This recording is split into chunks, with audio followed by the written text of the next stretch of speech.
Welcome to Intuitive Connections, where spirituality and psychology meet to help you be your best and brightest self. I'm your host, Victoria Shaw, and in each episode, I'll help you to awaken your own inner wisdom, step into your power, and live a more divinely inspired life. You're here to let your inner light shine. Are you ready? Let's do this. So hello and welcome to Intuitive Connection. I'm your host, Intuitive Counselor Victoria Shaw, and today I am super excited to have a return guest. My friend and mentor, Karen Garvey, is back with us today to address a question that I think is just one of those things that I think is something that's talked about a lot in spiritual communities. And I think a topic that's really misunderstood. And we started to have a little conversation about this offline a couple weeks ago. And then I stopped her and I said, Karen, will you please come on the show so that we can have this and share it with listeners? So Karen, thanks for joining us today. Hey, I'm happy to see you. Yay. I'm always happy to see you and to get to play with you. So Karen, you have been on the show a couple of times, but can you share a little bit about yourself for listeners that might be tuning into you and this podcast for the first time? Oh, sure. Yes. I'm Karen Garvey. Website is karengarvey.com, spelled as we might expect it to be spelled, Karen, Garvey. And yes, I've been doing this communication with non-physical souls for about 15 years. Went from corporate to this, not a typical shift, but a very wonderful shift that I'm enjoying. And Karen has the ability that many of us do, but Karen's is really special. And this is the way that I see it, my friend. So you correct me if my verbiage does not line up with the way that you see it. But she has just a beautiful ability to really connect with her guides and her wisdom. And, I think you even call yourself a conduit of divine wisdom, right? I love that because I think that's exactly what you are. That's what you are to me. And I think that's what you'll be for this conversation, which I'm so excited to have. Okay. Yeah. So I'm going to launch right into it. Do we choose our parents? We hear that all the time in spiritual teachings. And I've even had, clients come to me, with really kind of horrific childhood experiences and come and say, and people are saying that I chose this. Why did I choose this? Right. Why on earth would I do that? Right. And we've had other guests on the show. We had Rob Schwartz. It's already 2 years ago. He's really well known for something called soul life planning. And he's written 3 books about how we plan our lives before we're born. And so I think he would be firmly in the camp. I can't speak for him, that would say, like, on some level, we do choose our parents and that we choose all of our life experiences. But you were telling me the other day that you think that is not true. So. Right. Now, here's the whole idea of what it is that I perceive in my journeys to the energy realm, the state of consciousness from which we are all derived and born. And we exist there even now while we're having a physical presence. And what I see is that one of the most differentiating qualities of being human versus being a soul without a body is that humans have an obsession with the need to control. And it really, it permeates every aspect of our being, wake and sleep and choices and, past, present, and future. But when we are non-physical, we don't have any desire to control things. We live in a state of surrender. We live in a state of conscious connection to the fact that we are co-creating and creating our reality as it unfolds, as it has been, as it will be. So oftentimes when I hear spiritual teachers talk about how we choose our parents, what I sense is that they are projecting the desires that we have as earth beings to make sense out of parameters that we don't want to feel as though they are random, because then we may have victimhood or things like that. But if we can, say this big, sweeping statement that we chose this, that we selected this, it can help us to try to maybe pare down on the whys, right? Right. The way that I see us landing with the families that we land with, it's much broader than the selection process. And what that is that I see the most primary influential energy of how our earth life unfolds is what we believe is possible before we're born.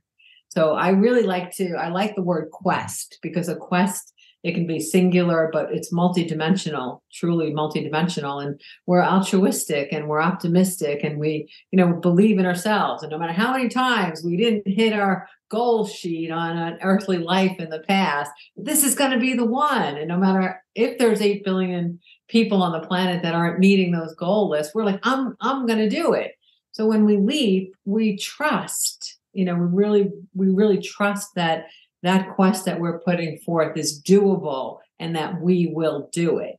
So our primary vibration that creates and magnetizes in the sphere of our earth life is that what we believe is possible, what it is that we want to experience and achieve. And so love is the vibration that creates all physical manifestation of reality. And so with that quest comes the vibration of love, the vibration of our love of other souls, our love of ideas, our love of achievement, of possibility, of creativity, of expansion, of optimism, of flourishing, that's love. And love will now become a magnet and pull together the parameters of our physical sphere life that are a match to the vibration of our quest. So, it's not just our parents in this equation here. It's where we land. What's our geography? What's our skin color? What year are we born? What day are we born? There's so many elements as to how our physical life unfolds, and who our parents are. It's just a very, very tiny little factor in comparison to the scheme of things. Because we unfold life so linearly here, we see yesterday was yesterday and tomorrow was tomorrow, we forget that I could have landed here in 1974 or 2004, right? And you just take for granted that I landed when I landed, because in the scheme of when I chose a physical life, that's where we lined up linearly. It's not true. There's no such thing as time. There's no such thing as space. Right. So even the geography and the timeline of where we land is something we surrender to. Beautiful. We allow, and we have trust in the infinite wisdom of the universe to create the magnetic sphere of our specific parameters. I love that. You said so much, and I want to unpack it to help myself, but also listeners understand. I mean, it sounds like what you're talking about. I love the love part, and I'm still feeling into absorbing that. But what we're talking about too, to some extent, is your soul has an intention. It has something that it wants to experience, something that it wants to accomplish. And I'm guessing accomplish is I'm guessing your soul has a very different understanding of that. What an accomplishment. Yes. It's a quest. Quest is a good word because it's so much more open-ended. Whereas, right. Accomplishment sounds a little bit too human. Right, exactly. But so your soul has a goal or a quest or something that it wants to experience or explore. And in so doing, you're going to just draw in, by the law of attraction, the cooperative components to experience that. Yes. And it sounds to me too that where you might be taking issue with the word choice might be when we are narrowing it down to this idea of control. Because yes. I know, you know me well, and listeners know this about me too, because I tend to overshare on the show. Choosing has been a little bit of a trigger for me up until now, right? Like, do I do this? Do I do that? Like, I put a lot of pressure on myself on choice, and when I'm forgetting that I should just let go and follow the nudges.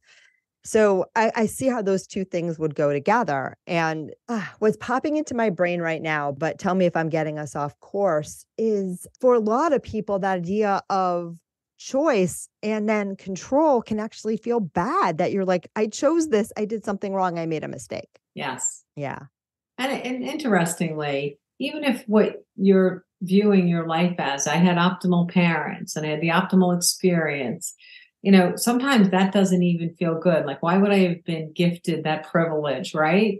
Instead of what a lot of other people are experiencing, just because I chose better, and that might not feel reflective of the true nature of being human in human form, where everyone and everything can adapt and change and grow. One of the other parts about it, but you're right about the word choice, completely right about the word choice. But one of the other things about it is that it's not random either. So just to say that we don't choose doesn't mean that it's haphazard. Right. But what we do have is we have relationships with souls. We have very intimate relationships with, I don't know how to count, and I wouldn't want to know how to count, but probably thousands and hundreds of thousands of souls that we've experienced in the energy realm and in the physical realms. So when we're talking about the magnet of love, we're bringing in souls that we have a connection to already, and usually multiple connections of ideas, things that we get excited about, our curiosities, what our particular focuses are as non-physical beings. And those things become exactly that, the magnets that draw a loving connection to completing the sphere. Right. I love that. And, I know what I've seen in my own life, but also in some of my clients, sometimes we attract in people, I think that, where love feels very like the way our human minds would think of as loving. There are people that are really supportive to us in this body. They're really people, the ones that I think of them as our touchstones, like the ones that remind us as close as is humanly possible of what things are really like, what love is really like, and how we are cherished and understood and valued on the other side when there isn't all this human noise and confusion. But I also think that energy of love attracts in sometimes people or souls where the relationship doesn't feel so loving from that human lens. So can you talk to that a little bit more? Yes, totally. Okay, so when we're born, we are pure souls. When the world gets a grip on us, that starts to get contorted by either pain, abuse, neglect, misinformation, even well-intended misinformation, but it'll change and misshape our connection with our soulful wisdom. Now, we're not the only ones that this happens to. It happened to our parents before we were born. The amount in which they have been misshapen will be dependent on the parameters of how their lives unfolded. One of the greatest tools that we have for the growth of the soul in human manifestation is the maturation process. So to be born, from an embryo, from a fetus, and then to be born into what might typically be a family of a mom and dad, maybe not that typical anymore, but traditionally, it gives each of those parents an opportunity to extend their appreciation of something being worthy, of something mattering, maybe even more than they have loved themselves. Bringing a child into the world can often ignite that relationship with the profundity of unconditional love. Of course, the challenge is that the majority of time it doesn't ignite the parents, but sometimes it does.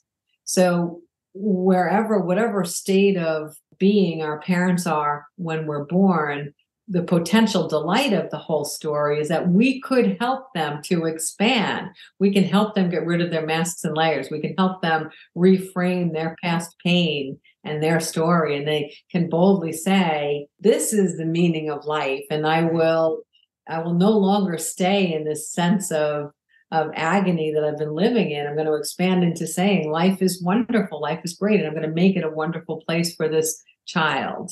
And so it's not even that we don't feel the love and connection. It's that we can't be a vibrationally loving match because they're incapable of loving at the level in which we arrive, right? Mm-hmm.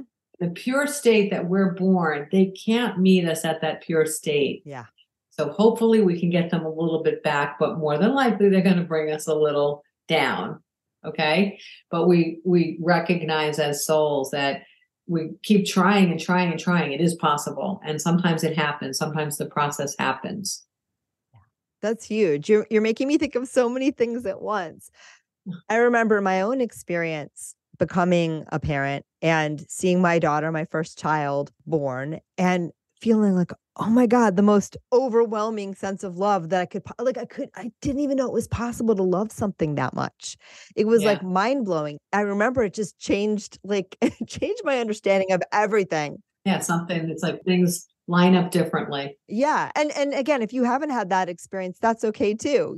Like it's different for every kid, every moment. But I got a glimmer of what you're talking about. And I also, in my own healing journey, had a glimmer of one of my parents after I was born. And I was shocked about how much it rocked their world. Yeah, Like wow. how I saw that moment that it sparked. And for that parent, and I can talk freely because both of my parents are in spirit now. For that parent too, I saw, first of all, it was amazing to see how much love he had for me. But I also saw there was so much fear. He was immediately like, what am I going to do with this thing? Right. That I Yes. love so much. So I was able to kind of, first of all, it was validating for me as an adult to have that glimmer and like, oh, wow, I was loved. I am loved. How cool is that? Because sometimes we don't recognize that. Right. But also it gave me a little taste of what you're talking about, where those masculine layers come in really quickly in response to that overwhelming flow of love. Yes. It's the journey. The journey is, how can we keep providing opportunities and invitations to others to get back to that state of unconditional love. And when we can experience it for someone outside of us, it's a greater probability that we can feel it for ourselves. And the whole idea is that the universe, our physical earth, will reharmonize to utopia, heaven, whatever you want to call it, when everyone is self-loving.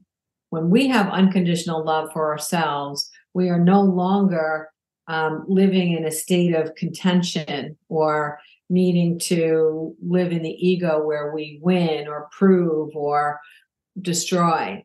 So the whole idea is every baby born is one more chance for this earth to allow the parents to love themselves, because they can sense what that true love really is. That's beautiful. I have to take a minute to take that in, giving me the tingles. That's just, it's beautiful. Okay, I have two warring questions in my mind, so I need to tune in and see which one wants to come first. One thing that I want to ask you and clarify, because I think I see this in some of my clients and probably even in myself at some point, there's this feeling, right? Like my love or my lovability or I think every kid perhaps comes in, every soul comes in as a child thinking like, I can solve the problem of my parents. My lovability can change the world. Right. And I think sometimes when it doesn't, that can create our own masks and layers. Right. I mean, I'm just wondering if some people hearing this are thinking like, I didn't do a good enough job at reforming my parents. Yes. Oh, there's no doubt about that. And it's interesting that, if you think of the term birthright, the birthright means, what are we born with having the right to have? And we're born with the birthright to unconditional love from our caregivers, if they're our parents or whomever. That's our birthright. And when we don't receive that birthright, it's really confusing for us as we're growing up. We'll often see ourselves as inadequate, unworthy, unlikable, unlovable, not enough, wrong, invalid, invisible, whatever it is we use as the lens of our perception of why we didn't get that unconditional love, that we are, we're born with that. We're going to reframe it as an inadequacy within us, because a child doesn't have the ability to recognize where parents have separated from their soulful wisdom. Their only frame of reference is their parents. Right. So they have no comparative of what a more soulful, inclusive, or loving person might be like. Okay.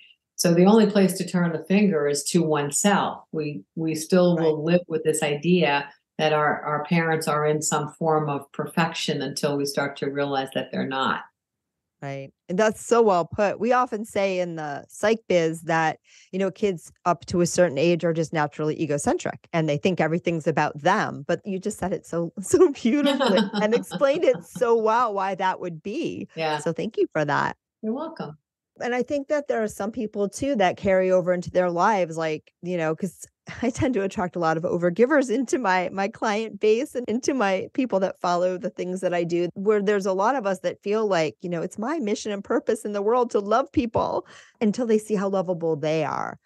And I would just say, if that rings true for you or feels familiar, right? And I want to hear what Karen says, your mission and purpose is to love you.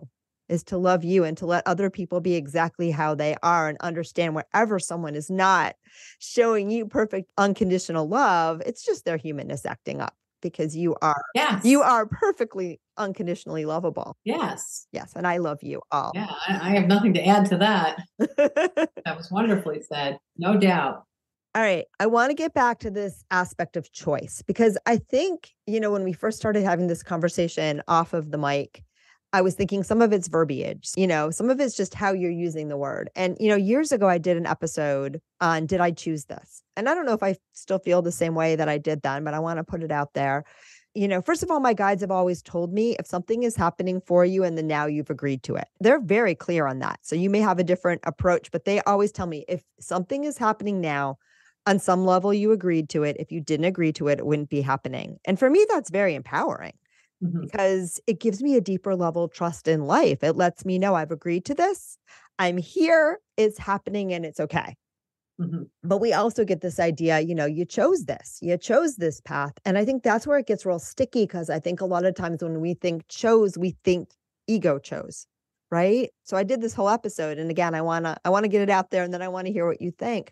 I did the whole episode about there's ego choice, which you're not choosing, necessarily. You don't have to like it. But then there's soul choice. And that's that piece of agreement. That's that part of you that had an intention, went out on this quest and is agreeing and, rubber stamping everything that your human self is experiencing. So I want to put that back at you and see what you get. Right. Okay. It's funny, even when I was saying choice earlier, I was thinking that words, they can be seen differently in different parameters, and it could be semantics, how we're using the word. Yeah. But the process of, I often hear it described as you're describing it, where this agreement that we've agreed to it and we will rubber stamp things as they move along. That's actually still a little bit out of the energy of what I see. I see more, again, the energy of surrender. But surrender doesn't mean that we don't have influence or we don't have power. Okay. So what we think, what we feel, what we believe, and the subsequent actions that we take have energy. So they're influencing the outcome and influencing the magnetic response of our circumstances and people to us. So we are influencing things for sure, but we're not necessarily agreeing to them. One of the greatest opportunities we have here on Earth is to see the echo back from our reflection, right? That's how we grow. If I'm one and I'm toddling around and I stick something in a socket and I get zapped. So now I see the consequence of my energy. And I will maybe learn not to put something in an outlet again, right? So we're pushing things out there from our vibration, from our quest, from our beliefs, from our thoughts, from our energy, from our love. All of this is getting pushed into the universe in a really complex way. And that vibration brings back to us an expression of what that echo is. Okay? Then we look at it, preferably we look at it and say, ooh, not so good. Let me reflect something different there. Oh, not so good. Let's reflect something different there. And we start to tweak it and we realize that we are a participant in how things are unfolding. So I think what I hear you saying is with choice, with control, with agreeing, what you're trying to say is, this is what's coming through from the guides, what I'm hearing. We agree to the process. Yes. We agree to be here. We agree to experience everything that we're experiencing. But there's a certain sense in which people say, when they sometimes defer, my soul chose this or something chose this, that there are times when in so doing, we are forgetting about our co-creative potential. Exactly. Being here in the human form, we have not control, but we have, what was the word? Co-creative powers, influence. Like we're playing along, and it sounds like what I think that you're saying is sometimes, we may resist the urge to play along by covering our eyes and saying this is fate. Yes. And that's not what you're talking about, right? Right. And even when you started to speak, I realized that the two words that I think reflect my perspective in this would be co-creating. And I was thinking that, and then you said it. And then the other one is allow. So we co-create and then we allow. We co-create and then we allow. Oh, gosh, I love this conversation so much. So I just have to take a I just have to take a second to like take it in and get all happy. I love that. It's beautiful. It's life. So we co-create and we allow. And then you start to understand that your power from that human perspective is in that dance between having your experience, allowing your experience to be what it is, feeling what you like, feeling what you don't like, learning, I'm imagining to redirect your energy towards what you do like, and then also letting go. The letting go is so important. Yes. So beautiful. I want to come back to this idea of, do we choose our parents? All right. So let me rephrase all the things we've talked about then. We don't choose from an ego perspective our parents, but we co-create the parameters that magnetize them to us, and then we allow them to be what manifests. Oh, that was so perfectly said. So that's how we get back to that place. I love that. It's beautiful. And when you're looking down, so there are back to soul life planning. So this is the idea that your soul sits down and makes a plan for your life. And if you look at books like Robert Schwartz's books, which I know that you haven't read because you don't read these things, but you know that I do. He has 3 books now, working with different mediums and psychics that claim to see the pre-birth planning process. And they look at everything that's going to happen and they run all the probabilities. And, they'll say, well, you're going to have this challenge, you're going to have that challenge, and here's the meaning in it. And I think the good thing about that approach is it helps us find meaning, and it helps us, choose the less uncomfortable thought that this is just happening to us and that we're helpless victims in our lives and that there's no value in anything. So I think it's a really great step forward to have this perspective that, there's value and worth in every human experience and that we're always learning and growing from whatever is going on. I think where you would take issue, and what I've been shown too, is that that's a great conceptual depiction of what goes on, but it's not the whole story. Because we're infinite beings, because the way my guides have shown me, and I would love to know what you think about this, the visual conceptual image I've always been given is like there's this crystal ball. And in the crystal ball, you see everything. You see every possibility that could happen. I know that's a mind bender, but you see every probability all at once, or every possibility all at once. And you can kind of feel into some of the ones that, based on the way the energy is flowing, are more likely. Because it's all probability, but anything can happen, anything can fly. And so you get that little taste of what could happen before you hop in. And that to me is the rough translation of soul life planning. But anyway, I'm putting it back over to you. That's what I've been shown. I already hear you saying it's way more nuanced than that. So I can't wait to hear what you say. Yeah, for a lot of reasons, it is good to simplify it. And it is sometimes good for people to think that on a linear level that they choose their parents. If it's within a growth stepping stone for them to feel like that's powerful and that they're not victims of their parents.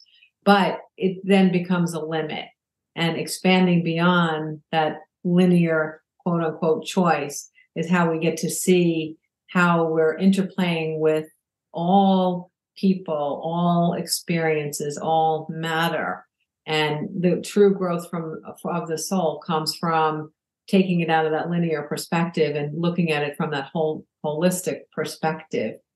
When I'm experiencing the state of consciousness of the energy realm, the way that I see things that happen to us that we're perceiving as being negative or really difficult, what it is that in the growth of our soul, as we're emerging from, being one vibration and we're expanding into the infinite vibration of love itself, we're going to be at a set point until we have a new growth moment, and then we'll expand. Okay. And then we'll expand and we'll expand. And if we are given an opportunity for expansion and integrating a discovery on Earth, and we're not able to do that, which most of the time we're not able to, then our soul's desire to grab that opportunity and integrate it stays with us. So that has its own vibration.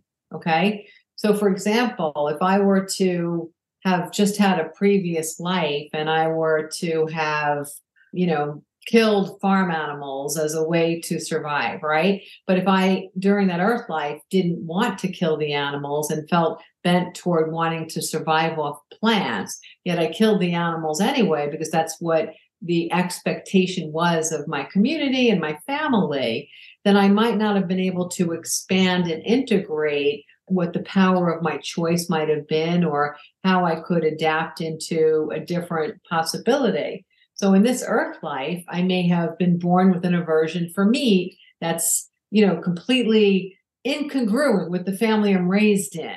Do you see? So my desire to explore and integrate something that I didn't integrate previously, the desire remains. I love that. I love how you explain that. I don't know if this has ever happened to you, but I've done readings with people where I've been shown like a moment in a past life where they manifested what they were experiencing in the now. Exactly something like that. And it's fascinating. And Yes. it's always feels like an unrequited curiosity. Yes. Or, just something where you're just like, oh, I didn't get to do this. And then boom, it creates the next life. And I think it's important. I know we're going to have to wrap up soon, which makes me cry. But I think it's also important to point out at this juncture in time that there is none, right? So all of this is happening at once. My guides have shown me that again and again too. So it always looks to me like this just constant dynamically moving, I don't know what to call it. For me, it looks like a network, and it's all happening at once. So when something happens in this body, corresponding changes are happening in the other bodies as well. Does it look like that to you too? Yeah, it really does. In linear form, as a person, it's almost impossible to completely grasp that and wrap your head around it. So I don't mind limiting my perception of almost seeing it chronologically during this earth life. To me, it makes things a little bit simpler. But no, absolutely. And so one of the things that I like to help people recognize is that we actually can change the past.